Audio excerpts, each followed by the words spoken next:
Hello everyone, कैसे हैं आप? आपका आपके YouTube channel Digvijay commerce classes पर स्वागत है। हम आपके लिए अपने इस YouTube channel Digvijay commerce classes पर डॉक्टर राम मनोहर लोहिया अवध यूनिवर्सिटी के बीकॉम पार्ट 1 के सबसे इम्पोर्टेंट सब्जेक्ट में से एक फंडामेंटल ऑफ एंटरप्रेन्योरशिप, उद्यमिता के मूलाधार की पूरी एक सीरीज लेके आ रहे हैं। उसकी आज हमारी पहली क्लास होगी। प्यारे दोस्तों, सबसे पहले हम इसके बारे में कुछ जान लेते हैं।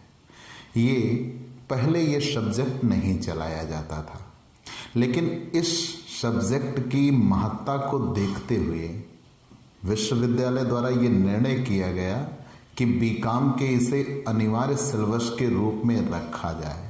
कारण हमारा देश, भाई कहा जाता है कि हम 130 करोड़ भारतीय हैं।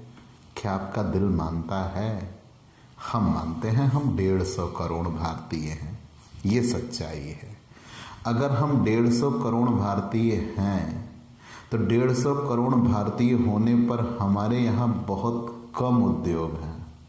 जब हमारे यहाँ उद्योग की संख्या बहुत कम है, कारण ये है हमारे यहाँ साहसी व्यक्तियों का, जिनके द्वारा उद्योग की स्थापना होती है, उनका अभाव है। तो लोगों की स्किल में इस बात को बिठाया जा सके कि हाँ, एक मौका ये भी है, क्योंकि एक उद्यमी ही रोजगार के अवसर का सृजन करता होता है। देश में उतने ही रोजगार बेहतर होंगे या रोजगार के अवसर होंगे जितने उद्यमी वर्ग होंगे। ठीक है, जितना उद्यमी आएगा उतना ही देश में रोजगार का मौका लाएगा। तो हमारे यहाँ बेरोजगारी होने का सबसे बड़ा कारण यह है कि उद्यमी वर्ग का उतना विकास नहीं हुआ है। ठीक है, तो लोगों में ये भावना बिठाई जा सके, बनाई जा सके, इसीलिए विश्वविद्यालय ने इसे एक अनिवार्य सब्जेक्ट के तौर पर बीकॉम पार्ट 1 में स्थान दिया, फंडामेंटल ऑफ एंटरप्रेन्योरशिप। और ये फंडामेंटल ऑफ एंटरप्रेन्योरशिप बुक बहुत छोटी सी और प्यारी सी बुक होने जा रही है। हमारी किताब में केवल 13 लेसन दिए गए हैं, 13। ठीक है, और इन 13 लेसन को पढ़ के हमें पूरे 100 नंबर कमाने हैं। और मैं दिग्विजय सिंह इस वैश्विक मंच पे आपको ये घोषणा करता हूँ कि बीकॉम पार्ट 1 में आपको 6 किताबें मिलने जा रही हैं। बिजनेस कम्युनिकेशन, BRF कह लीजिए, business regulatory framework, business environment, fundamental of entrepreneurship, business economics और मनी एंड फाइनेंशियल सिस्टम। उसमें से ये फंडामेंटल की किताब आपके लिए सबसे आसान होने जा रही है और इसमें आपको मैं 95+ दिलाने की गारंटी देता हूँ। आपको कुछ नहीं करना प्यारे, कुछ नहीं करना। सिर्फ आप मेरे इस बुक के लिए मैंने प्लान की हुई है 15 वीडियो। इस बुक के लिए मैं सिर्फ और सिर्फ आपके लिए 15 वीडियो लेके आऊँगा। भाई 13 पार्ट हैं, एक पार्ट बड़ा है जिसमें 3 पार्ट को जोड़ के किया गया है, तो मात्र 15 वीडियो में हम इस पूरे किताब को कवर कर देना चाहते हैं। मान लो नहीं हो पाया, 16 हो जाएगा, 18 हो जाएगा, उससे ज़्यादा नहीं होगा। इतनी ही क्लास में मैं पूरे 100 नंबर आपको दिलाने का प्रॉमिस करता हूँ। तो इन्हीं वचनों के साथ आप हमारे इस YouTube channel Digvijay commerce classes को सब्सक्राइब करिए, शेयर करिए, बेल आइकन दबाइए, ताकि आपको हमारे लेटेस्ट वीडियोस के अपडेट मिल सके। हमारे और आपके संबंधों की बुनियाद इस YouTube चैनल के जरिए है। आप इसे सब्सक्राइब करिए, आपकी पढ़ाई हम सुनिश्चित करते हैं। और अगर आप हमारे वीडियो से पहले भी परिचित हो चुके हैं तो आपको ये पता होगा कि हमारे यहाँ पेड क्लास भी चलती है। अगर आप ये चाहते हो कि हम आपको सारे सब्जेक्ट की रेगुलर क्लास दें तो आप हमसे पेड क्लास ले सकते हैं। पेड क्लास पाने के लिए आप हमारे व्हाट्सएप नंबर पर व्हाट्सएप करिए, मैसेज करिए, आपको पेड क्लास की पूरी जानकारी दे दी जाएगी, जिसमें आप बहुत थोड़े से शुल्क का भुगतान करेंगे। आपको एक नियमित क्लास मिलेगी और नियमित क्लास के साथ साथ आपको PDF अवेलेबल कराया जाएगा, वीडियोज़ अवेलेबल कराए जाएंगे और डाउट सेशन रखा जाएगा, एग्ज़ाम पेपर सॉल्व कराया जाएगा, ये सब कुछ। तो आप हमसे जुड़िए। तो चलिए दोस्तों, फंडामेंटल ऑफ एंटरप्रेन्योरशिप की शुरुआत करते हैं। हमने यहाँ एक टॉपिक लिख रखा है, उद्यमी। आज भी हमारे गांवों में, भाई मैं एक कह लीजिए विलेज से आता हूँ, हमारे गांवों में आज भी एक शब्द बोला जाता है, बेटा ध्यान देना, हमें सिर्फ और सिर्फ कॉन्सेप्ट क्लियर करना है। जिस दिन आपके कॉन्सेप्ट क्लियर हो गए ना, चुटकियों में आप इस बुक के क्वेश्चंस क्लियर करोगे, ठीक है। तो सारे कॉन्सेप्ट क्लियर करने की ओर हम चलते हैं। हमारे गांवों में आज भी ये कहा जाता है उद्यम। लोग कहते हैं बोलचाल की भाषा में, क्या यार तुम्हारे पास कोई उद्यम नहीं है क्या? तो उद्यम मतलब वहां उनका इंटेंशन होता है कार्य। उद्यम माने वहां उनका इंटेंशन होता है कार्य। और यहां उद्यम से अभिप्राय भी कार्य है, लेकिन वो किसका? एक साहसी व्यक्ति का, जो किसी दूसरे की आवश्यकता को पूरा करने के लिए आगे आता है। भाई कपड़े हमारी आवश्यकता थी ना, हमें जरूरत थी कपड़ों की। किसी दूसरे ने कपड़े का व्यापार करके वो कपड़े हमारे लिए हमारी जरूरत के अनुसार बनाए और उनसे लाभ कमाया, ठीक। तो कहने का मतलब यह है कि एक साहसी व्यक्ति जो बाजार का सर्वेक्षण कर रहा होगा और बाजार का सर्वेक्षण करके वो ये पता लगाएगा कि हाँ, बाजार में किन किन वस्तुओं की आवश्यकता है, क्यों कौन सी चीज़ें बाजार में लाई जाएं, और लोगों की ज़रूरतों को पूरा करके वो खुद को काम दे रहा होगा और उससे वो लाभ कमाएगा। उसे उद्यमी कहा जाता है, ठीक है। वही व्यक्ति एक उद्यमी होता है। किसी भी देश की समृद्धि उस देश की अर्थव्यवस्था पर निर्भर करती है। हम आप 1947 में आज़ाद हुए हैं ना। 1947 में 1947 में $1 1 के बराबर था। ऐसा क्या घटित हुआ कि आज अमेरिका पूरे विश्व पे राज करता है, हनक दिखाता है? कैसे? क्या क्या हासिल कर लिया उसने?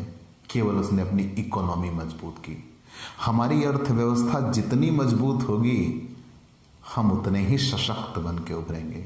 मतलब किसी भी देश की जड़वत अर्थव्यवस्था, गतिहीन, बिल्कुल नष्ट हो चुकी अर्थव्यवस्था में जब एक उद्यमी व्यक्ति आता है, वो उस जड़वत अर्थव्यवस्था में नई ऊर्जा का संचार करता है। अपने नए नए विचारों के माध्यम से एक नई इकाई की स्थापना करता है, नए विचार लेके आता है और एक क्रांति बनाता है।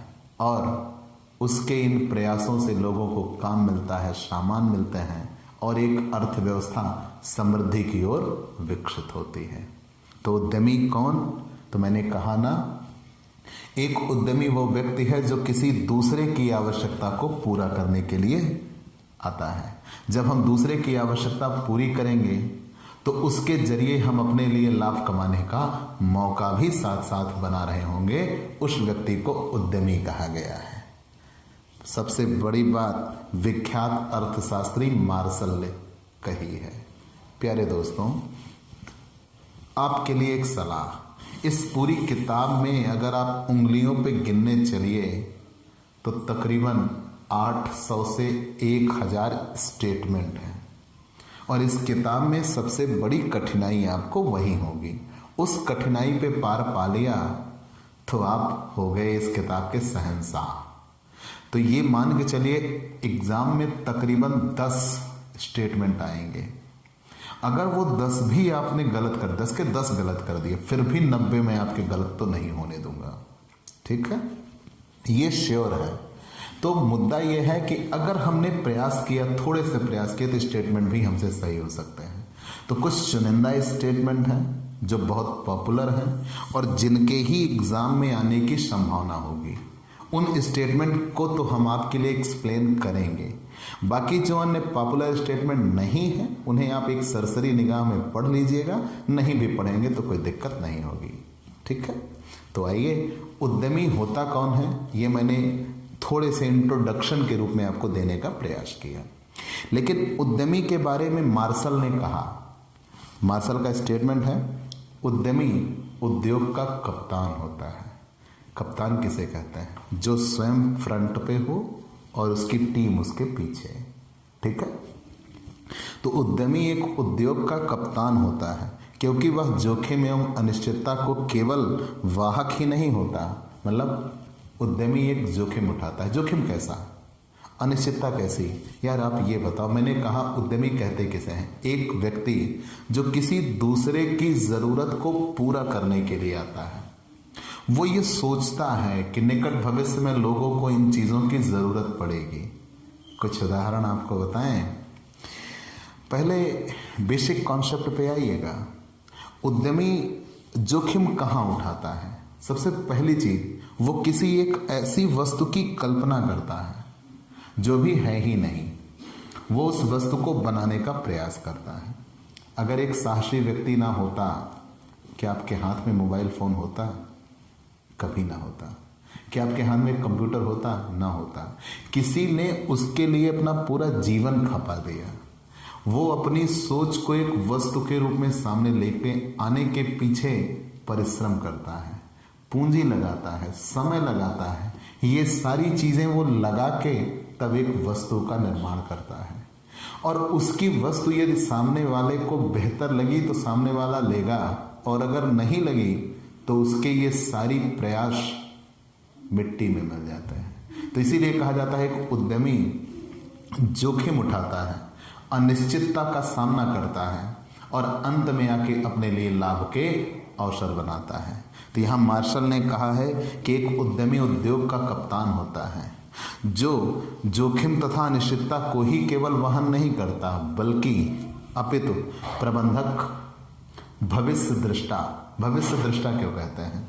वो भविष्य के बारे में ये सोच लेके आता है कि सामने मौके ये बनेंगे, लोगों को इन वस्तुओं की जरूरत होगी, तो वो उन वस्तुओं को पहले लेके आता है। वो भविष्य ही तो देखता है, भविष्य दृष्टा है और नवीनतम नए नए उत्पाद लेके आता है। हमेशा आप सोचिए, आपने मोबाइल फोन खरीदा है, मोबाइल फोन के बाद उसमें हर महीने बाद अपडेट कैसे आ जाता है? मतलब इसको बनाने वाला भी आज तक संतुष्ट नहीं हो पाया। जब इसको बनाने वाला भी आज तक संतुष्ट नहीं हो पाया, हर महीने नए अपडेट भेज देता है। तो उद्यमी वर्ग का भी यही काम है, नवाचार, नए नए विचार लेके वो आता रहता। ठहराव की स्थिति में वो नहीं है। जितनी वो नित नई चीजें लेके आएगा, ग्राहक वर्ग को वो उतना ही अट्रैक्टिव कर पाएगा। ठीक है, तो मार्शल साहब का स्टेटमेंट है, उद्यमी उद्योग का कप्तान होता है। वह जोखिम एवं अनिश्चितता का केवल वाहक ही नहीं होता, अपितु तो एक प्रबंधक, भविष्य दृष्टा और नवीनतम उत्पादन विधियों का आविष्कारक तथा किसी देश के आर्थिक ढांचे का निर्माता भी होता है। मैंने कहा ना, किसी देश का आर्थिक पहिया जितनी तेजी से घूम रहा होगा, उसके पीछे उस देश के उद्यमी का हाथ होगा। अगर वहां देश में उद्यमियों की संख्या अधिक होगी, दुनिया के केवल 100 अमीर लोग, केवल 100, दुनिया के केवल 100 अमीर लोग अगर अपनी साल भर की कमाई दे दें तो पूरे विश्व की गरीबी 4 बार दूर हो जाए, केवल साल भर की। मतलब ये आप जीवन भर ये सोचिए। बिल गेट्स का सोच था कि बेशक मैं टॉप ना कर सकूं, बेशक मैं टॉप ना कर सकूं, लेकिन एक ऐसा दिन होगा कि अन्य यूनिवर्सिटीज के टॉपर मेरे यहाँ काम करेंगे। मतलब उसका बचपन से ही एक सपना था कि मैं उद्यमी बनूंगा। ठीक है, तो सामने पहली बात यह है कि आप खुद एक काम लोगे और फिर दूसरों को अपने यहाँ काम पे रखोगे। पहला रोजगार तो वो खुद को देता है, फिर वो दूसरों को भी काम देता है, और इससे किसी देश के आर्थिक ढांचे का निर्माण होता है। ठीक है, चलिए हमने जान लिया। ये तो था इंट्रोडक्शन उद्यमी का। तो अगर हम एक शब्द में जानना चाहें तो उद्यमी वही व्यक्ति है जो किसी नए उद्योग की स्थापना करता है। ठीक है, और उद्यमी का कार्य क्या होगा? किसी नए उद्योग की स्थापना, वही उद्यम कहलाता है। किसी नए उद्योग की स्थापना, उद्योग को ही उद्यम शब्द यहां कहा गया है। ठीक है, और उद्यमिता क्या होता है?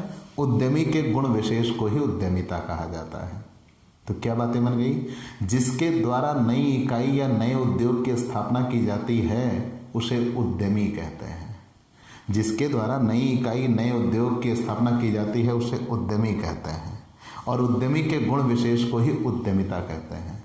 और उद्यमी जिस इकाई की स्थापना करता है उसका वही कार्य उद्यम कहलाता है या उद्योग कहलाता है। ठीक है, जब आपने ये जान लिया तो हम ऑब्जेक्टिव क्वेश्चन की ओर चलते हैं। उद्यमी शब्द आया कहाँ से? ठीक है, तो उद्यमी शब्द आया है फ्रेंच भाषा के। किसके? फ्रेंच भाषा के। ठीक है, फ्रेंच लैंग्वेज है। फ्रेंच भाषा के एंट्रीपेंड्री शब्द से आया है। किससे? एंट्रीपेंड्री शब्द से आया हुआ है।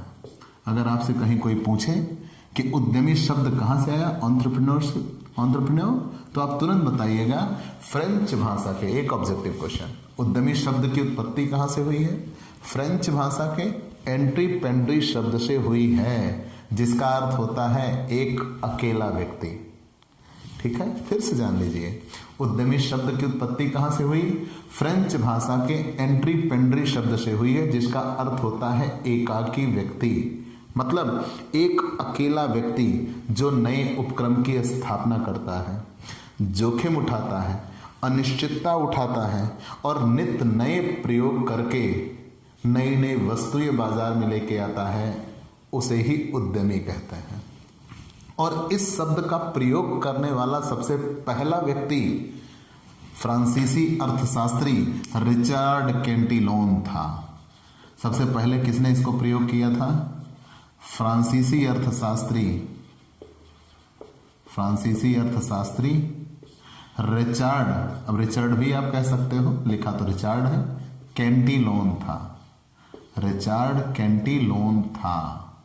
ठीक, चलिए आपने इतना जान लिया, पक्का? एकदम पक्का। फिर से जान लीजिए, उद्यमी शब्द कहाँ से आया? मैंने बताया ना कि फ्रेंच भाषा के एंट्रीपेंड्री शब्द से आया हुआ है, जिसका शाब्दिक अर्थ होता है एक अकेला व्यक्ति, एकाकी व्यक्ति, वो जो नई इकाई की स्थापना करता है, नए नए आविष्कार लेके आता है, जोखिम उठाता है और अनिश्चितता उठाता है। ठीक है, और इस शब्द का प्रयोग सबसे पहले किसने किया? फ्रांसीसी अर्थशास्त्री रिचर्ड कैंटिलोन ने इसका प्रयोग किया था। ठीक है, चलिए आपने ये जान लिया। लेकिन कुछ विद्वानों के अनुसार फौजी अभियानों में 16वीं शताब्दी में एंटरप्रेन्योर शब्द का प्रयोग किया गया था। कुछ अर्थशास्त्रियों के अनुसार फौजी अभियानों में, ठीक है, मिलिट्री एक्सपेडिशंस में, फौजी अभियानों में ये 16वीं शताब्दी में एंटरप्रेन्योर शब्द का प्रयोग किया गया था। और कुछ अर्थशास्त्रियों का मत है कि 17वीं शताब्दी में पुल, सड़कें, बंदरगाह आदि के निर्माण कार्यों में एंटरप्रेन्योर शब्द का प्रयोग किया गया। तो ये भी आप जानते रहिए, मिलिट्री ऑपरेशन से इसको कब जोड़ा गया? 16वीं शताब्दी। रेलवे, पुल, बंदरगाह, इन सब से कब जोड़ा गया? 17वीं शताब्दी। रेलवे हटा लीजिए, बंदरगाह, पुल, सड़कें, इन सब से कब जोड़ा गया? 17वीं शताब्दी में। ठीक है, चलिए आपने जान लिया। उद्यमी कहते किसे हैं, डेफिनेशन क्या है? तो उद्यमी के बारे में आपने जान लिया कि उद्यमी से आशय किसी एक ऐसे व्यक्ति से है जो जोखिम उठाता है, अनिश्चितता वहन करता है और अपने निर्धारित लक्ष्य की ओर निरंतर अग्रसर होता है, नई नई चीजें बाजार में लेके आता है और अब किसी नई इकाई की स्थापना करके अपने लिए लाभ के अवसर बनाता है, उसे ही उद्यमी कहते हैं। और एक अकेला व्यक्ति उद्यमी बन के सामने आए तो 100 लोगों को काम कर सकता है, दे सकता है, और जितने लोगों को वो काम देगा देश की अर्थव्यवस्था उतनी ही सुदृढ़ होती चली जाएगी। ठीक है, ये चीजें हमने जान लिया। और किसी भी उद्यमी का प्राथमिक कार्य क्या होता है? जोखिम उठाना। और आधुनिक युग में उसे और भी कार्य करने पड़ते हैं, जैसे नेतृत्व, सृजनात्मक कार्य, नवाचार। नवाचार क्या होता है? नए नए विचार। आप प्रतियोगिता में तभी सफल हो पाएंगे जब नित्य नई चीजें लेकर आते रहेंगे। ठीक है, तो एक उद्यमी को नवाचार संबंधी कार्य करते रहना होगा। कंफर्म? तो आप उद्यमी के बारे में इतना जान चुके हैं। अब आपको जानना है उद्यमी की अवधारणा क्या है। What is the concept of entrepreneur. पहले अवधारणा जान लीजिए, अवधारणा कहते किसे हैं, आखिर ये सेंटेंस यहां लगाया क्यों गया। जो स्वयं सिद्ध सिद्धांत होते हैं उन्हें ही अवधारणा कहते हैं। मैंने क्या कहा, जो स्वयं सिद्ध सिद्धांत होते हैं उन्हें ही अवधारणा कहते हैं। स्वयं सिद्ध सिद्धांत मतलब ये वो नियम हैं जिन्हें मानते तो सब हैं, लेकिन किसी भी विषय विशेषज्ञ ने इनको प्रतिपादित नहीं किया, उन्हें ही अवधारणा कहा जाता है। मतलब जो स्वयं सिद्ध सिद्धांत होते हैं उन्हें ही अवधारणा कहते हैं। जिन नियमों को मानते सभी हैं लेकिन किसी विद्वान द्वारा प्रतिपादित नहीं हैं, उन्हें अवधारणा कहा जाता है। ठीक है, चलिए मान लिया। तो अवधारणा इसमें क्या है, मतलब ये वो अवधारणाएं होंगी जो दिखने में सबको दिखाई देती हैं लेकिन किसी भी विद्वान द्वारा इनको प्रमाणित नहीं किया गया। तो एक उद्यमी विलियम बोमिल ने कहा है कि एक उद्यमी का विषय ही सदैव भ्रामक रहा है, सैद्धांतिक रूप में भ्रामक रहा है। मतलब उन्होंने ये कहा कि एक उद्यमी का विषय ही सदैव भ्रामक रहा है, सैद्धांतिक रूप से भ्रामक रहा है। मान लिया। ऐसे ही बहुत से लोगों के स्टेटमेंट हैं, वही आपको जानने हैं। तो मैंने पहले ही आपसे ये कहा कि हमें कुछ प्रमुख स्टेटमेंट जो एग्जाम में आ सकते हैं उन्हीं के लिए हमें बातें करनी है। जैसे पीटर एफ ड्रकर ने कहा है, उद्यमी ज्ञान को व्यवहार में लाने की एक प्रक्रिया है। आपके पास किसी विषय विशेष की विशेषता होगी, ज्ञान होगा, आप उसको अपने व्यवहार में लेके आइएगा, वही आप उद्यमी बन के सामने आ गए और अपने लिए लाभ कमाने का अवसर पैदा कर लेंगे। तो पीटर एफ ड्रकर का स्टेटमेंट है, उद्यमी किसी विशेष ज्ञान को व्यवहार में लाने की प्रक्रिया है। सबसे फेमस अर्थशास्त्री या कह लीजिए father of economics Adam Smith ने, ठीक है, father of economics Adam Smith ने अपनी सबसे प्रसिद्ध किताब वेल्थ ऑफ नेशन में लिखा है। एक ऑब्जेक्टिव क्वेश्चन है, जानते रहिएगा। Father of economics Adam Smith, उनकी किताब कौन सी है, wealth of nation. Wealth of nation में उन्होंने लिखा है कि उद्यमी एक ऐसा व्यक्ति है जो वाणिज्यिक उद्देश्यों को प्राप्त करने के लिए संगठन की रचना करता है। मतलब वो एक संगठन बनाएगा और उस संगठन का निर्माण वो वाणिज्यिक उद्देश्यों को प्राप्त करने के लिए करेगा। कि एक उद्यमी ऐसा व्यक्ति है जो वाणिज्यिक उद्देश्यों की प्राप्ति करने के लिए एक संगठन की रचना करता है। वही पूंजीपति है, वही श्रमिक है, वही प्रबंधक है और वही व्यापारी है। मतलब उत्पादक भी वही है, मतलब सब कुछ वही है। एडम स्मिथ ने जब इतनी बड़ी बातें कही कि वही पूंजीपति, वही उत्पादक, वही व्यापारी, वही व्यवसायी, तो इन बातों के मद्देनजर वही श्रमिक है, वही प्रबंधक, उद्यमी की सारी विशेषताएं सामने आ जाती हैं कि एक उद्यमी एक साहसी, जोखिम उठाने वाला व्यक्ति, सारे कार्य स्वयं से करने वाला व्यक्ति, श्रमिक, प्रबंधक, व्यवसायी, व्यापारी, पूंजीपति, हर रूपों में आपको क्या मिलेगा, उद्यमी मिलेगा। ठीक है, चलिए ये भी जान लिया। ऐसे मेरेडिथ तथा नेल्सन ने कहा है, नेल्सन ने, उद्यमी सुविचारित जोखिम वहन करता होता है। जैसे आपने ये बार बार पढ़ा कि उद्यमी जोखिम उठाते हैं।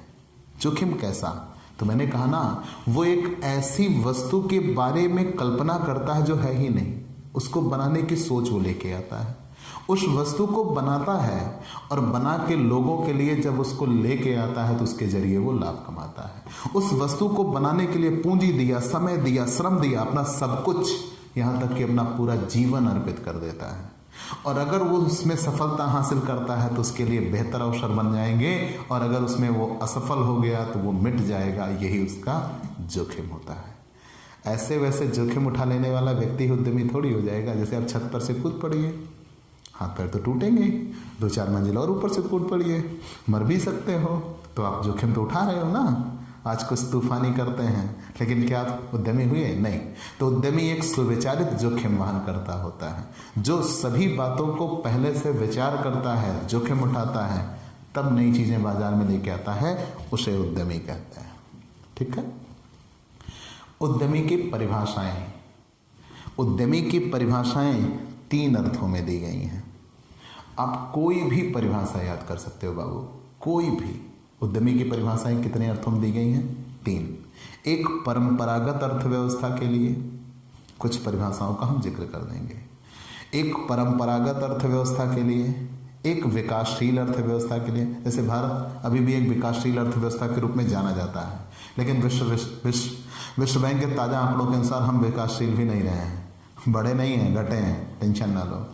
और एक विकसित अर्थव्यवस्था के संदर्भ में उद्यमी की आवश्यकता तो सभी प्रकार की अर्थव्यवस्था में है। एक ऑब्जेक्टिव क्वेश्चन, हाँ अमेरिका में बहुत विकसित है, लेकिन क्या वहाँ उद्यमी की आवश्यकता नहीं? सारे उद्यमी कहते हैं भैया हम जा रहे हैं अमेरिका छोड़ के, कोरोना वायरस आया है, चीन से 1000 उद्यमी लोग बाहर निकल रहे हैं, 1000 कंपनियां वहाँ से अपना बोरिया बिस्तर समेट चुकी हैं।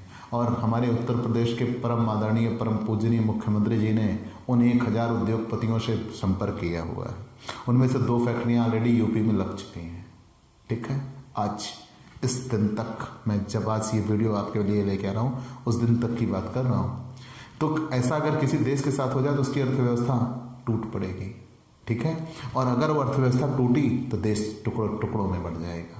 ठीक है, तो ये चीज़ें होती हैं। तो उद्यमी की आवश्यकता सभी अर्थव्यवस्था में है, चाहे वो परंपरागत अर्थव्यवस्था हो, विकासशील अर्थव्यवस्था हो या विकसित अर्थव्यवस्था हो। तो उद्यमी की परिभाषा इन 3 अर्थों में दी गई है।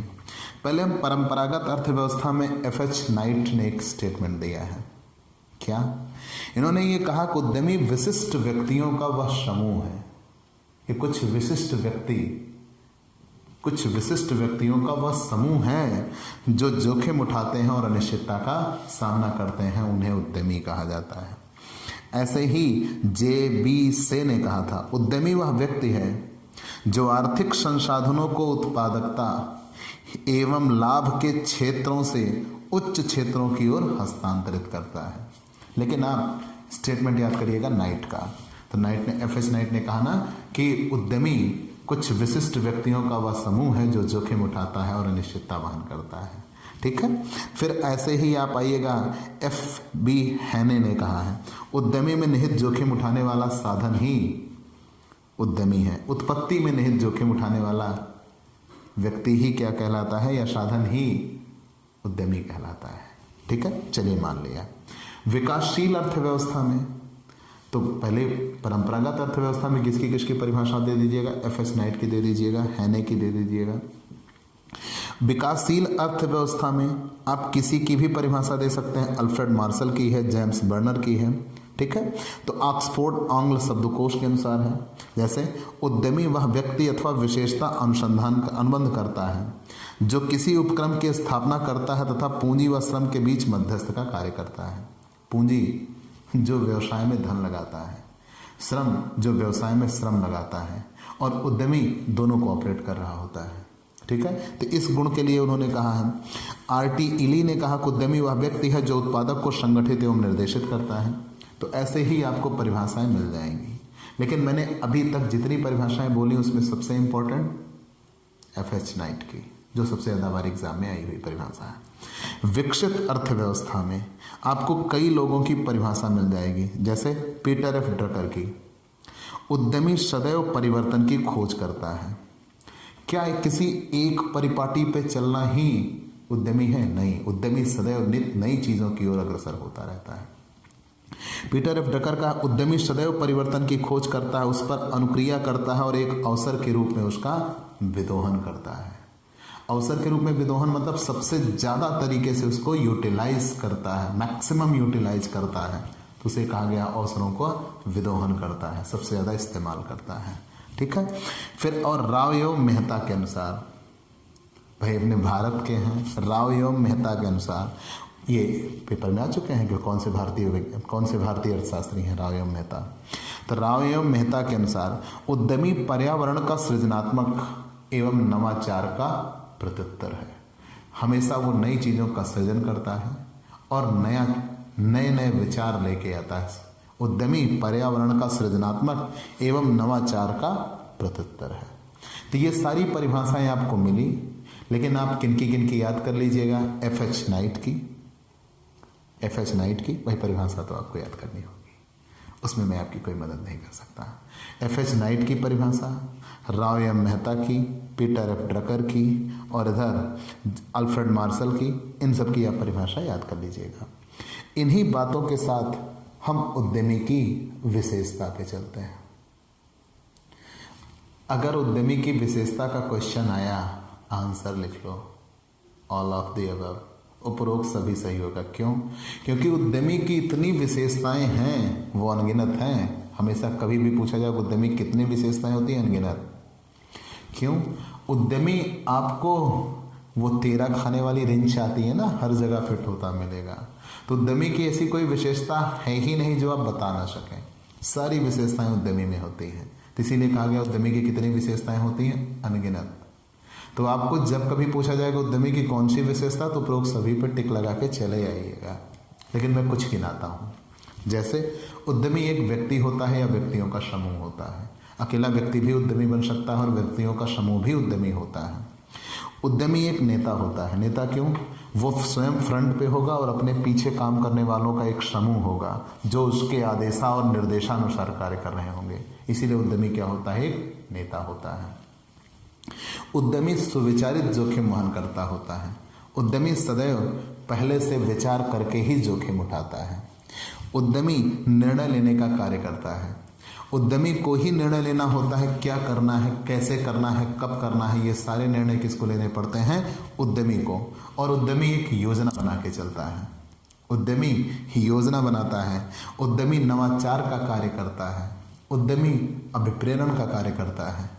नवाचार क्या होता है? नए नए आविष्कार, नए नए विचार लेके आता है। ठीक। और उद्यमी आविष्कारक भी है और दूसरी बात उद्यमी अभिप्रेरक भी है। वो सामने अपने जो नीचे उसके काम करने वाले हैं ना, उनको कार्य करने के लिए प्रेरित करता है, उकसाता है, उनको ये बताता है कि आप ये काम करिए तो आपको बेहतर फायदे हो सकता है। ठीक है। ये सारी उद्यमी एक दूरदृष्टि वाला व्यक्ति होता है और उद्यमी एक पेशेवर व्यक्ति भी है। हम अब अपने इस विशेष कला को किसी दूसरे को बेचते भी हैं। तो पेशेवर व्यक्ति भी उद्यमी बन चुका है और उद्यमी सबसे बड़ा अवसरों का विदेहन करने वाला होता है। चलिए, ये सब विशेषताएं हमने मान लिया, लेकिन उद्यमी वर्ग का उद्भव कैसा है, ये कहाँ से है? Origin of entrepreneur. ठीक है, या यूं कह लीजिए इमर्जेंस ऑफ एंटरप्रेन्योरियल क्लास। ये उद्यमी वर्ग का उद्भव कहाँ से होता है? ठीक है, उद्यमी वर्ग का उद्भव। तो उद्यमी वर्ग का उद्भव कहाँ से होता है? ध्यान देके देखिएगा। सबसे पहला जातिगत उद्भव। उद्यमी वर्ग का उद्भव कहाँ से होता है? जातिगत उद्भव। कैसे? भारत देश में उद्यमिता वर्ग का विकास जातिगत रूप से जुड़ा हो। जैसे सिंधी, मारवाड़ी, सिंधी, महेश्वरी, गुजराती, ठीक है, बनिया वर्ग, वैश्य समाज जिसे कहते हो, प्रायः इनको व्यापार में कुशल माना जाता है या दक्ष माना जाता है और हम व्यापारिक गतिविधि को इनकी जातियों से जोड़ते हैं। ठीक है, और ये उसमें सफल भी रहे हैं। तो ये उनका कल्चरल बन चुका है। तो उद्यमी वर्ग का उद्भव कैसा है? जातिगत उद्भव है। ये सारी जातियां प्रमुख रूप से व्यापार के लिए सदैव आगे रही हैं। ठीक है, जैसे अपने यहाँ कास्ट ही ऐसी बांटी गई। क्षत्रिय हैं, मारकाट करने का काम उनका, पंडित है भैया, विद्वान, विद्वता, पढ़ाई लिखाई का काम उनका, व्यापार वर्ग है, बनिया समाज को दे दिया गया। तो वैसे ही यहाँ जातिगत उद्भव माना गया है। पारिवारिक पृष्ठभूमि, अगर किसी का फैमिली बिजनेस है, डेवलप्ड है, तो वो उसी में रम जाता है। जैसे अपने यहाँ फेमस ग्रुप हैं, टाटा ग्रुप, बिरला ग्रुप, अडानी, ठीक है, अब मोदी ग्रुप, ये सब बजाज ग्रुप, ये सब क्या है? पारिवारिक पृष्ठभूमि है। उनका फैमिली बैकग्राउंड था, वो पीढ़ी दर पीढ़ी आगे बढ़ता चला जा रहा है। वो उद्यमी वर्ग का उद्भव है। तीसरा, धार्मिक पृष्ठभूमि, जैसे ईसाइयों वगैरह में चर्च आदि के माध्यम से ईसाइयों में भावना के, उद्यमी के विकास की भावना को प्रेरित किया गया था। चर्च आदि के माध्यम से उनको सिखाया गया। चलिए, वो भी मान लिया। कुछ पेशेवर पृष्ठभूमि के लोग हैं, जैसे कोई व्यक्ति अगर किसान है तो किसान व्यक्ति में उद्यमी की भावना नहीं जन्मती है। लेकिन जो पेशेवर व्यक्ति है, जैसे वो डॉक्टर है, वकील है, इन सब लोगों में उद्यमी बनने की भावना पैदा होती है। तो उद्यमी एक पेशेवर व्यक्ति के रूप में सामने आता है। और सबसे बड़ी बात, उद्यमी का एक स्थानांतरण चरित्र पाया जाता है। सारी बातें हमने जान ली। जातिगत उद्भव होता है। जातिगत उद्भव के बाद पारिवारिक पृष्ठभूमि होती है कि भाई फैमिली है। अब तो आजकल सन्स चल चुका है ना कि भैया टाटा एंड सन्स, तो पहले टाटा थे अब सन्स, हम मान लीजिए उनके सन्स हो गए तो टाटा एंड सन्स नहीं, एंड सन्स से ही काम चल जाएगा, मतलब पीढ़ी दर पीढ़ी आगे बढ़ता रहेगा। फिर आपने पढ़ा धार्मिक, फिर पेशेवर, पेशेवर के बाद फिर हमारे स्थानांतरण चरित्र। प्रायः हम देखते हैं कि एक स्थान से दूसरे स्थान पर आने वाला व्यक्ति सफल होता है। एक स्थान से दूसरे स्थान पर आने वाला व्यक्ति जब सफल होता है, ये उसका स्थानांतरण चरित्र बताता है कि किसी दूसरी जगह से आया हुआ व्यक्ति बेशक सफल हो जाएगा, क्योंकि वो वहाँ की परिस्थितियों को अडॉप्ट करता है। और वहाँ उसी जगह पर रहने वाला व्यक्ति वो बिखर क्यों जाता है? क्योंकि लोग उसके सपोर्ट में नहीं आते हैं, सपोर्टिव नहीं होता है। या यूं करें जैसे हमारे गाँवों में क्या है, उधारी भैया बहुत गजब की है, मार डालती है। मतलब उद्यमी वर्ग के विकास नहीं पतन का कारण बनते हैं हम। लेकिन जो बाहरी व्यक्ति आएगा वो यहाँ के कल्चरल से वो कहीं ना कहीं अपने आप को अडॉप्ट करेगा और आगे बढ़ जाएगा। इसीलिए सदैव देखा गया है कि उद्यमी वर्ग में स्थानांतरण चरित्र पाया जाता है। और तकनीकी ज्ञान की भी विशेष आवश्यकता होती है। कितने की? तकनीकी ज्ञान की भी विशेष आवश्यकता होती है। तो ये सारी चीज़ें बताई गई हैं। और भी इसमें कहा गया शिक्षा एवं तकनीकी ज्ञान। आजकल उद्यमी वर्ग में शिक्षा एवं तकनीकी ज्ञान की भी प्रमुखता हो गई है। लोग अब इसके लिए, भाई आप पढ़ रहे हो ना, यह है शिक्षा के हित ले रहे हो उद्यमी की, ठीक है। प्रारंभ किए गए उद्योग के प्रकार, इसमें यह कहा गया है कि उद्यमी वर्ग के उद्भव में उद्योग के प्रकार की भी महत्वपूर्ण भूमिका रही है। जैसे वर्तमान में 10 में से 7.5 उद्योग प्लास्टिक से रिलेटेड वस्तुओं के हैं, ठीक है। तो ये भी एक बड़ी कारण बन जाते हैं। चलिए ये सब चीज़ें हमने मान लिया। उद्यमी वर्ग की विचारधाराएं, एक ऑब्जेक्टिव क्वेश्चन। उद्यमी वर्ग की कितनी विचारधाराएं हैं? 4। कितनी हैं? 4। आपकी किताब में आगे मिलकर एक क्वेश्चन मिलेगा, उसमें 5 पे टिक लगा हुआ है, आप सुधार लीजिएगा। 4 उद्यमी वर्ग की कितनी विचारधाराएं हैं? 4। कौन कौन सी?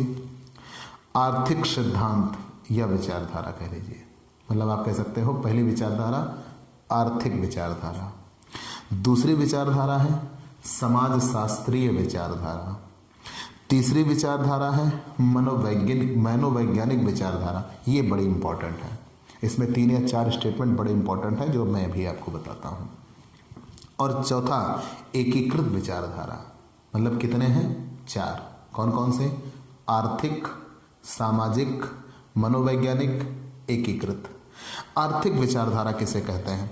ये चीजें, आर्थिक प्रेरणाएं ही उद्यमिता का प्रमुख प्रेरणा शक्ति हैं। किसने कहा है? G.F. पेपनेक ने।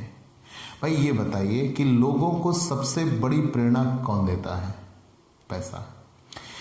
नीता अंबानी के मोबाइल फोन की कीमत 398 करोड़ रुपए है। क्या उसमें बात नहीं होती?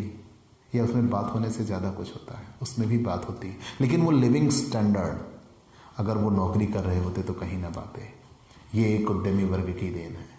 वो उनका लिविंग स्टैंडर्ड, मतलब हम उनको देख के उस चीज़ को पाना चाहते हैं ना, वो आर्थिक प्रेरणा है या आर्थिक विचारधारा है। तो आर्थिक प्रेरणाएं ही उद्यमिता की प्रमुख प्रेरणा शक्ति होती हैं। उद्यमिता के जन्म एवं विकास में अनुकूल आर्थिक परिस्थितियां ही सर्वाधिक योगदान देती हैं।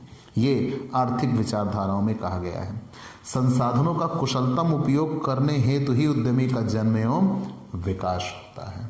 ये चीज़ें आर्थिक सिद्धांत या विचारधारा में कही जाती हैं। जैसे कभी कभी तेजी आती है तो कभी कभी मंदी आती है, लेकिन उद्यमी वर्ग अपने आप को तेजी के समय में बढ़ने का मौका देता है और मंदी के समय में स्थिरता लेके आता है, ठीक है। वो ये भरोसा करता है कि आज नहीं तो कल हालात हमारे पक्ष में आएंगे, उस समय हम लाभ कमाएंगे। ये आर्थिक सिद्धांत या विचारधारा होती है। दूसरी समाज शास्त्रीय विचारधारा। हम जो कुछ करेंगे इस समाज में रहकर करेंगे। बेशक हम अपने लिए लाभ कमाने का अवसर बनाते हैं, लेकिन ये चीज़ें हमारे द्वारा की कहाँ जाती हैं? समाज में, और इसका लाभ समाज को भी होगा। अगर हम बेहतर वस्तुएं, कम दामों पर वस्तुएं उपलब्ध कराएंगे तो वो समाज के लिए फायदेमंद होंगी और समाज उनसे लाभ उठाएगा। तो इसकी समाज शास्त्रीय विचारधारा भी होती है। जैसे कई लोगों ने यहाँ कहा है, इसमें कई लोगों की प्रमुख भूमिका है। मैक्स वेब्स, पीटर एवरेट ई हैगन, रैंडाल जी स्टोक्स, ठीक है, क्रोकेन, थॉमस क्रोकेन की विचारधारा पेपर में आ चुके हैं। ठीक है, थॉमस क्रोकेन की विचारधारा के अनुसार उद्यमिता के विकास में सांस्कृतिक मूल्यों, भूमिका, आकांक्षाओं तथा सामाजिक अनुमोदन का महत्वपूर्ण स्थान है। जिन्होंने ये कहा है, कोक्रेन की विचारधारा में है कि उद्यमिता के विकास में सांस्कृतिक मूल्यों, भूमिकाओं, आकांक्षाओं तथा सामाजिक अनुमोदन का महत्वपूर्ण स्थान है। चलिए हमने मान लिया। ठीक है, फिर तीसरे नंबर पर आपको मिलेगा मनोवैज्ञानिक विचारधारा। मतलब जो हमारे अंतर्मन में है, जो हमारी मानसिक सोच है, वो कैसे बनती है उद्यमी के प्रति। पहला यहाँ मैंने कहा था बहुत इंपॉर्टेंट चीज़ें हैं, श्योर है एग्जाम में आएगा। पहला, मनोवैज्ञानिक विचारधारा। इस विचारा के अनुसार उद्यमिता के विकास का मूल प्रेरक मनोवैज्ञानिक घटक होता है। मतलब हम अपने मन से ही प्रेरित होते हैं। ठीक है, वो हमारा मनोवैज्ञानिक घटक है। तो जोसेफ ए शुम्पीटर ने कहा कि लोग शक्ति पाने की इच्छा से उद्यमी बनने की ओर अग्रसर होते हैं। ठीक है, मतलब इनकी विचारधारा है क्या, शक्ति पाने की इच्छा से लोग उद्यमी बनने का प्रयास करते हैं। भावी घटनाओं को इस प्रकार से देखने की अंतःप्रेरणा जो बाद में सिद्ध होगी। अस्थायी आदतों पर विजय पाने की शक्ति होती है। सामाजिक प्रतिरोध करने का क्षमता बनता है। मतलब इनकी विचारधारा ये है कि लोग शक्ति पाने की इच्छा से उद्यमी बनने का प्रयास करते हैं कि अगर आज हम उद्यमी बने तो हम एक शक्ति पुरुष बन के सामने आएंगे। ठीक है, फिर दूसरे नंबर पर है डेविड सी मैक्क्लेलैंड की विचारधारा। मैक्क्लेलैंड की विचारधारा में ये कहा गया है कि लोग उपलब्धि पाने की इच्छा से, फेमस होना चाहते हैं, उपलब्धि पाने की इच्छा से वो उद्यमी बनने का प्रयास करते हैं। ध्यान देना, यहाँ यही ऑब्जेक्टिव क्वेश्चन बनेगा, किसकी विचारधारा कौन सी है। तो उपलब्धि पाने की विचारधारा किसकी है, डेविड सी मैक्क्लेलैंड की। जोसेफ ए शुम्पीटर की विचारधारा क्या है, शक्ति पाने की इच्छा से। ठीक है, ऑब्जेक्टिव क्वेश्चन हिट होते जाएंगे। जोसेफ ए शुम्पीटर का मत है कि लोग शक्ति पाने की इच्छा से उद्यमी बनते हैं, और डेविड सी मैक्क्लेलैंड का विचार है कि नहीं, लोग फेमस होने के लिए।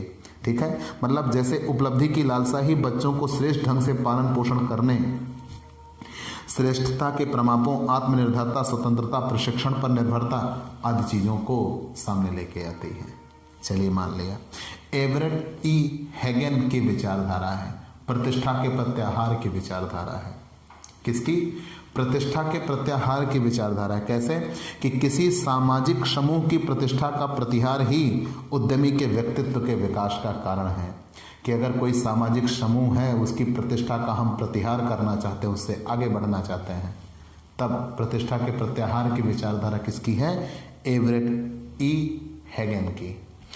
जॉन कुनकेल की विचारधारा क्या है, तो जॉन कुनकेल की विचारधारा में साहस पूर्ति के संबंध में एक व्यवहारिक विचारधारा प्रस्तुत की है। कैसी, उनके अनुसार उद्यमिता का विकास किसी भी समाज के विगत एवं विद्यमान सामाजिक संरचना पर निर्भर करता है।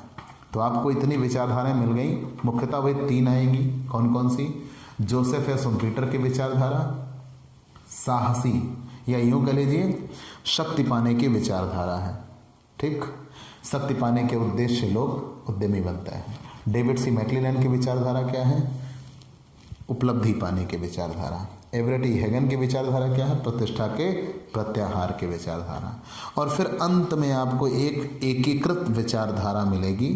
एकीकृत विचारधारा, उद्यमिता के विकास की एकीकृत विचारधारा कई प्रकार के आर्थिक, सामाजिक, सांस्कृतिक, राजनैतिक तथा मनोवैज्ञानिक घटकों पर आधारित है। उसे ही क्या कहते हैं, एकीकृत विचारधारा कहते हैं। कंफर्म। चलिए, ये इतना हमने जान लिया, तो हमें कुछ और बातें थोड़ा और बताते हैं, 5-10 मिनट और ये क्लास डन हो जाएगी। ठीक है। उद्यमी तथा आंतरिक उद्यमी में अंतर। क्या उद्यमी और आंतरिक उद्यमी कोई अलग अलग हैं? बिल्कुल अलग हैं। कैसे? आंतरिक उद्यमी तो उद्यमी पर निर्भर होता है, जबकि उद्यमी किसी एक नवीन इकाई की स्थापना करता है, जोखिम उठाता है, नवाचार विचारधारा से व्यवसाय को प्रारंभ करता है। ये कहा जाता है कि एक उद्यमी वह व्यक्ति होता है, एक उद्यमी वह व्यक्ति होता है जो अपनी नवाचार विचारधारा से एक व्यवसाय को प्रारंभ करता है, समस्त जोखिम वहन करता है तथा लाभ कमाता है। फिर से ध्यान दीजिएगा, हमने क्या कहा? एक उद्यमी वह व्यक्ति होता है जो अपनी नवाचार की विचारधारा से, फिर से सुनिए, उद्यमी वह व्यक्ति होता है जो अपनी नवाचार की विचारधारा से, नवाचार मतलब नए विचार, नए आविष्कार, नई नई उन्नति लेकर आना, ठीक। तो एक उद्यमी वह व्यक्ति होता है जो अपनी नवाचार की विचारधारा से व्यवसाय को प्रारंभ करता है, जोखिम वहन करता है तथा लाभ कमाता है, उसे उद्यमी कहते हैं। आंतरिक उद्यमी कौन? आंतरिक उद्यमी वह व्यक्ति होता है जो उद्यमी के अधीन कार्य करता है तथा उन पर आश्रित रहता है। मतलब ये छोटे छोटे व्यवसाय के रूप में सामने आएगा।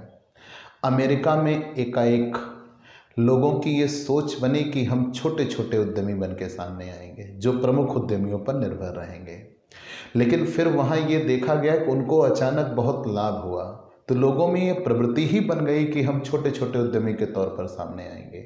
जब वो छोटे छोटे उद्यमी के तौर पर सामने आए तो धीरे धीरे उनका व्यापार बढ़ने लगा और उन्होंने अपने आप को एक बड़े उद्यमी के तौर पर स्थापित किया। ये आंतरिक उद्यमी की विशेषता थी, ठीक है। लेकिन आप इतना जानिए कि एक उद्यमी जो होता है वो अपनी नवीन विचारधारा या नवाचार विचारधारा के जरिए एक व्यापार को स्थापित करता है, जोखिम उठाता है, अनिश्चितता वहन करता है, पूंजी लगाता है। आंतरिक उद्यमी पूंजी नहीं लगाता, वो छोटे व्यापार के तौर पर आता है और वो उन पर निर्भर रहता है। उद्यमी से ही वो पैसे लेगा उस कार्य को करने के लिए, लेकिन वो उन पर निर्भर हो जाएंगे, ठीक है। आगे चलिए, इनमें कुछ विशेषताएं क्या हैं। तो आपने उद्यमी और आंतरिक उद्यमी जान लिया। स्वामित्व, उद्यमी व्यवसाय का स्वामी होता है, जबकि आंतरिक उद्यमी उद्यमी पर आश्रित व्यक्ति। अगर उद्यमी ने उनको काम दिया है तो वो काम पाएंगे, नहीं पाएंगे, लेकिन वो छोटी छोटी चीज़ें उनके जरिए ही की जाती हैं। आंतरिक उद्यमी पूंजी का निर्माण नहीं करता, जबकि उद्यमी पूंजी का निर्माण करता है।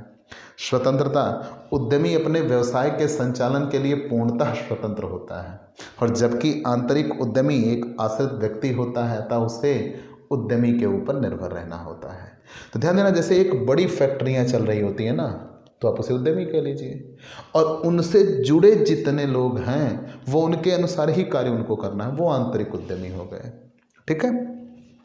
विनियोक्ताओं को धन की गारंटी, एक उद्यमी सदैव विनियोक्ताओं को धन की गारंटी देता है। आंतरिक उद्यमी में कोई धन नहीं होता तो विनियोक्ताओं को धन की गारंटी नहीं देना होता। जोखिम वहन करना, एक उद्यमी सदैव पूरा जोखिम वहन करता है, आंतरिक उद्यमी के पास कोई जोखिम भी नहीं होता। प्रबंध, एक उद्यमी व्यवसाय से बाहर का प्रबंध करता है, जबकि आंतरिक उद्यमी स्वयं प्रबंध करता है, ठीक है। पेशेवर योग्यता, उद्यमी में पेशेवर योग्यता का होना आवश्यक नहीं है, जबकि आंतरिक उद्यमी में पेशेवर योग्यता का होना आवश्यक है। ये चीज़ें आपने जाना। सामाजिक या आर्थिक पर्यावरण का योगदान क्या होता है। एक उद्यमी सामाजिक प्राणी होता है, वो समाज में ही जन्म लेता है और अपने समाज में ही अपना जीवन यापन करता है और अंततः मृत्यु को प्राप्त करता है। तो एक उद्यमी के द्वारा किए गए कार्य के लिए सदैव समाज जिम्मेदार होगा और एक उद्यमी के कार्य से सदैव समाज को लाभ पहुंचेगा। जैसे देश से अशिक्षा, पिछड़ापन, गरीबी, भुखमरी, ये सब चीज़ें दूर करने में किसका योगदान होगा? उद्यमी का।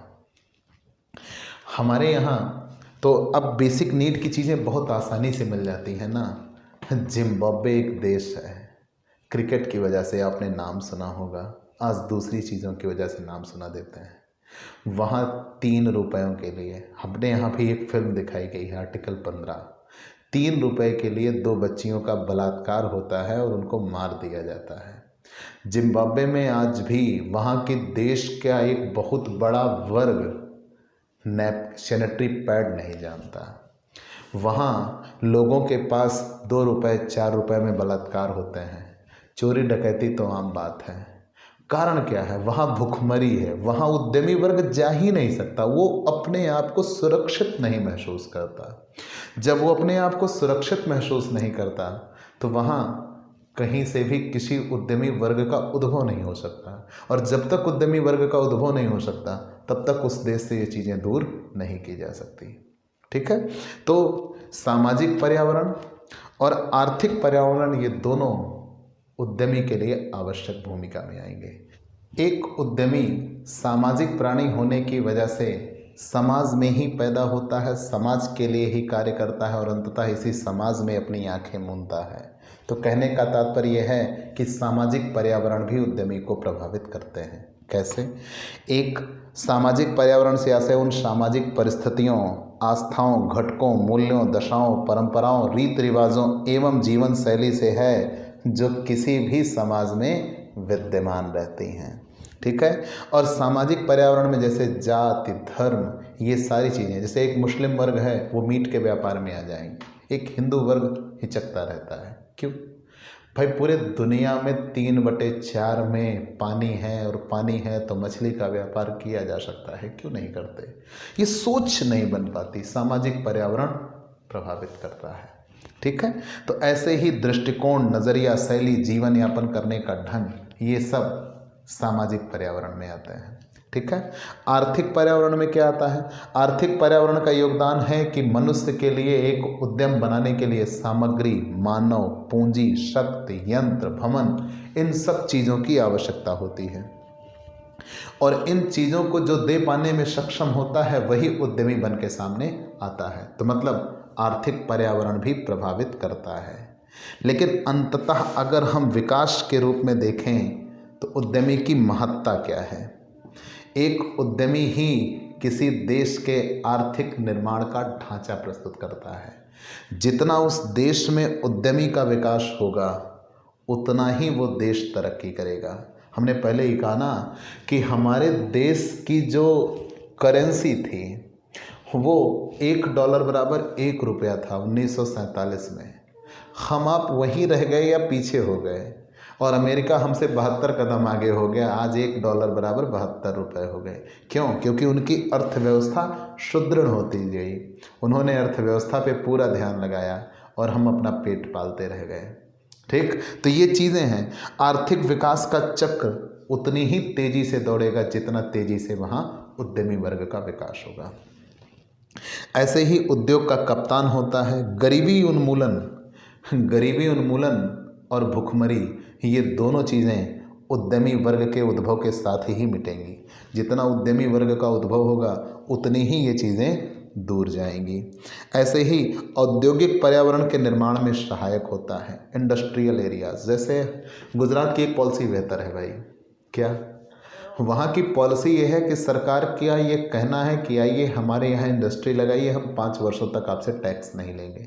5 वर्ष बाद इंडस्ट्री अपने कंधे पे लेके जाएंगे क्या? नहीं, वहीं रहेगी, तब टैक्स कमाएंगे।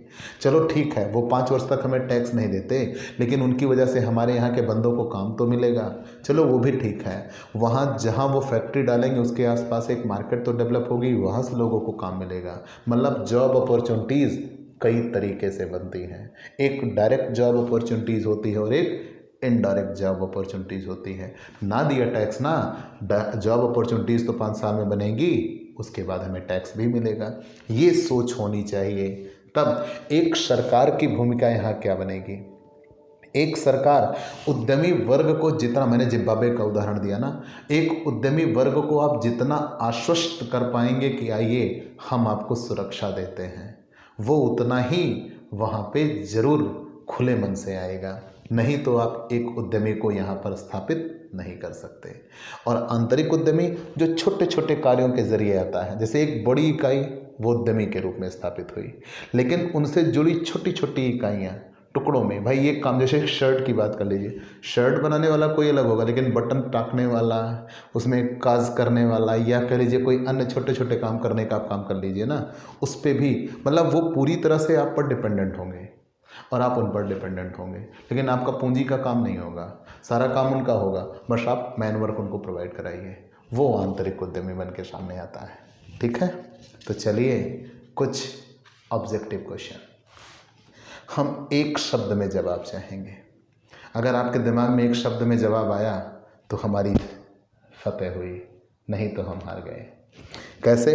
उद्यमी होता है एक साहसी, बिल्कुल। जोखिम लेने वाला, हाँ। प्रबंधक, किसी दूसरों से काम करवाता है, बिल्कुल। एक उद्यमी अपने आप स्वयं सारे कार्य नहीं कर सकता, उसे दूसरों से मदद लेनी पड़ती है। वो दूसरों को सामने फ्रंट पे आकर उनसे काम करवाएगा। तो एक उद्यमी प्रबंधक भी होता है, मतलब ये सारे। चलिए, एक क्वेश्चन हो गया। क्या भारतीय उद्योगों के संबंध में उद्यमिता आवश्यक है? बिल्कुल। भारत के 150 करोड़ जनसंख्या, अगर उद्यमिता बढ़ी तो हमें काम मिलेगा। तो उद्यमिता यहाँ परम आवश्यक है। उद्यमिता के विकास के क्षेत्र में प्रतिष्ठा के प्रत्याहार की विचारधारा किसने दी है? एवरेट ई हेगन ने दी है। अच्छा, साहसी व्यक्ति जो शक्ति पाने की विचारधारा है वो किसकी है? सुब्बीटर की है। और उपलब्धि पाने की विचारधारा किसकी है? मैक्लेलैंड की है। उद्यमी विशिष्ट व्यक्तियों का वह समूह है जो जोखिम उठाते हैं और अनिश्चितता का सामना करते हैं। ये किसकी परिभाषा थी? एफ.एच. नाइट की। निम्नलिखित में से कौन से लक्षण उद्यमी में होने चाहिए? तो जहाँ लक्षण या विशेषता की बात आ जाती है, मैंने कहा था ना, उपरोक्त सभी। क्या क्या? नवाचार, वो नए नए विचार, नए नए आविष्कार लेके आता है। जोखिम वहन करता है, पहल करता है। पहल मतलब शुरुआत, ठीक है। जो उद्यमी की विचारधाराओं को कितने शीर्षक में वर्गीकृत किया गया है? 4। कौन कौन सी? आर्थिक विचारधारा, सामाजिक विचारधारा, मनोवैज्ञानिक विचारधारा और एकीकृत विचारधारा। तो उद्यमी की विचारधारा को कितने भागों में बांटा गया है? 4। उद्यमी सहायक है गरीबी उन्मूलन में, यश। आर्थिक विकास में, हाँ। पूंजी निर्माण में, जी हाँ। उपरोक्त सभी। उद्यमी कहाँ सहायक है? इन सभी कामों में। और देश के औद्योगिक विकास के लिए उद्यमी है आवश्यक। किसी देश का औद्योगिक विकास उतना ही बेहतर होगा जितना वहाँ के उद्यमी बेहतर होंगे। और उद्यमी की कितनी विशेषताएं होती हैं? अनगिनत। तो प्यारे दोस्तों, आज इस पहली क्लास के माध्यम से मैंने आपको फंडामेंटल ऑफ एंटरप्रेन्योरशिप कि पहले लेसन के पूरे ऑब्जेक्टिव टाइप्स जितने भी क्वेश्चन बनते थे वो सब आपको बताए। तो आपको ये क्लास कैसी लगी हमें ज़रूर बताइएगा। आपके लाइक और कमेंट का इंतज़ार रहेगा। और अगर आप नए जुड़े हैं तो प्यारे दोस्तों, सबसे पहले हमारे इस YouTube channel Digvijay commerce classes को सब्सक्राइब करिए, शेयर करिए, बेल आइकन दबाइए ताकि आपको हमारे लेटेस्ट वीडियोज़ के अपडेट मिल सके। और आप अगर हमसे पेड क्लास पाना चाहते हैं तो हमारे व्हाट्सएप नंबर पर व्हाट्सएप करिए, मैसेज करिए, आपको पेड क्लास की पूरी जानकारी दे दी जाएगी, जिसमें आप बहुत थोड़े से शुल्क का भुगतान करके हमसे एक नियमित क्लास पाएंगे। PDF मिलेगा, डाउट सेशन रखा जाएगा, एग्ज़ाम पेपर सॉल्व कराया जाएगा। तो ये सब कुछ तो आप हमसे जुड़िए और पेड क्लास लीजिए। तो आज की क्लास में इतना ही। चलते हैं दोस्तों, बाय बाय दोस्तों।